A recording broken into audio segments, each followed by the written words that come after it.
അല്ലെങ്കിൽ മാർക്കറ്റ് മോശമാണോ? ഭയങ്കര പാടാ, ടാസ്കാ. എന്ത് മോശം, ആളുകൾ വാങ്ങുന്നില്ലേ, ഭക്ഷണം കഴിക്കുന്നില്ലേ, ആളുകൾ ഉപയോഗിക്കുന്നില്ലേ, അതിൻ്റെ കാര്യങ്ങൾ മാറുന്നില്ലേ?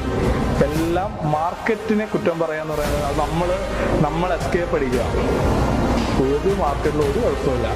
നമ്മൾ എവിടെ വീക്കാവുന്നോ അവിടെ നമ്മൾ പ്രോബ്ലംസ് പറയും. എനിക്ക് ചെയ്യാൻ മടിയാണെങ്കിൽ ഞാൻ പറയും, ഇന്ന് അവിടെ ആ പ്രശ്നം, ഞാൻ ഇതുകൊണ്ട് ഇന്ന് എനിക്ക് വയ്യ, അല്ല ഇവിടെ ആ പ്രശ്നം, അല്ല ഇന്ന് അവിടെ റോഡ് ബ്ലോക്ക്, എനിക്കിന്ന് വരാൻ വയ്യ. നമ്മൾ എസ്കേപ്പ് അടിക്കുന്നതാണ്. ഞാൻ ഓൾറെഡി പറഞ്ഞു, എൻ്റെ ലക്ഷ്യം എന്ന് പറയുന്നത് എത്താവുന്നിടത്തോളം എത്തുക. അപ്പോൾ നമ്മൾ മാർക്കറ്റിനെ കുറ്റം പറയുന്നത് എന്താ? നമ്മളെന്ന് എസ്കേപ്പ് അടിക്കുക. മാർക്കറ്റ് എപ്പോഴും അടിപൊളിയാണ്, എപ്പോഴും കുട്ടികൾ പോകുന്നുണ്ട്. ഇത് ഡെയിലി കൂടി വരുന്നേ ഉള്ളൂ. ഇപ്പം കുട്ടികൾ പോകുന്ന സ്ഥലങ്ങളും കൂടി. പണ്ടൊക്കെ ഏതെങ്കിലും കുട്ടികളെന്ന് വെച്ചാൽ UK, കാനഡ, അപ്പുറം കൺട്രീസ് കുറവ് ആളുകൾക്ക്. ഇപ്പോൾ ഓപ്പർച്യൂണിറ്റി കൂടി, ധാരാളം കൺട്രീസ് കൂടി വരിക. പിന്നെ ഡിമാൻഡ്